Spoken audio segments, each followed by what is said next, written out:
high-tech svet i high muzika oko nas. Zakon akcije i reakcije ide dalje. Susreti u prolazu.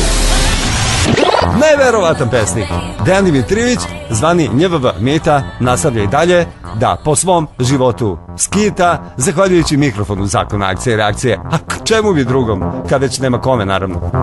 U životu je radio i radi svašta, a za pesme tek tu i tamo nađe vremena. Pa hajdemo danas malo o volanu s kojim ide kroz život. A ti u stvari voziš danas kola hitne pomoći, jel da? Nikad te nisam vidio na radnom mestu. Vozim kola hitne pomoći, aha. A sad radim nešto drugo, ali su me zamolili da ne pričam o tome. Dobro, nemoj. Ne postoje nešto tajno za sledeću emisiju. Da, molim te, nemoj da pričaš o tome. Neću da pričam da radim u hitnoj pomoći. A da li si ikada pisao pesmu o svom radnom mestu ili o ljudima koje prevoziš? Pisao sam, to mi je jedna od prvih pesama posle onog ciklusa Udvaranja devojci. Jedna od prvih pesama i to mi je, ja je smatram za jednu od svojih najboljih pesama, ali je nisam uvrstio u knjige jer pominjem kolege sa kojima sam radio ili sa kojima radim, pa bi svakome drugom to bilo nezanimljivo. Kako pesnici smišljaju stihove? Kada tebi oni padaju na pamet? U raznim situacijama i kada radim najteže stvari, kada ne radim ništa i kada je potrebna koncentracija i kada nije.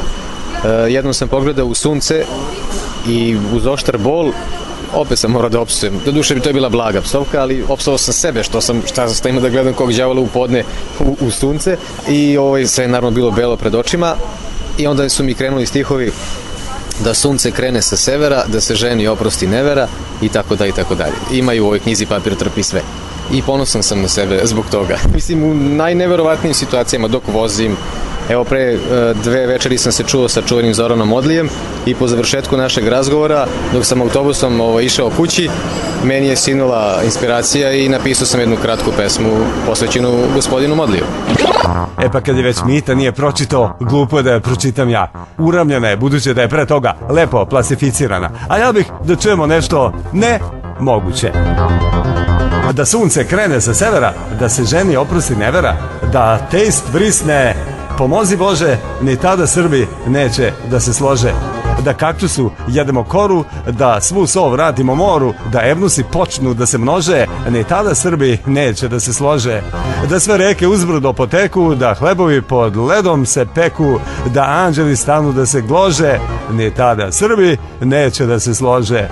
Da se uposle fabrike i plugovi, da nam se oproste krediti i dugovi, da su vas i oni disati može, ma ni tada Srbi neće da se slože. A ono, pomozi Bože, nastalo je slučajno kada pogledah u sunce i uz oštar bol, javio se prvi stih. Nastalo sve zajedno 22. aprila 2011. Da sam to tada znao, baš na moj rođendan. Nema veze, sada znam. A Dejana Dimitrijevića, NJVV Metu. Slušajte i pevajte ponovo u sledećem Zairu. Chris Brown, don't wake me up. Too much light in this window.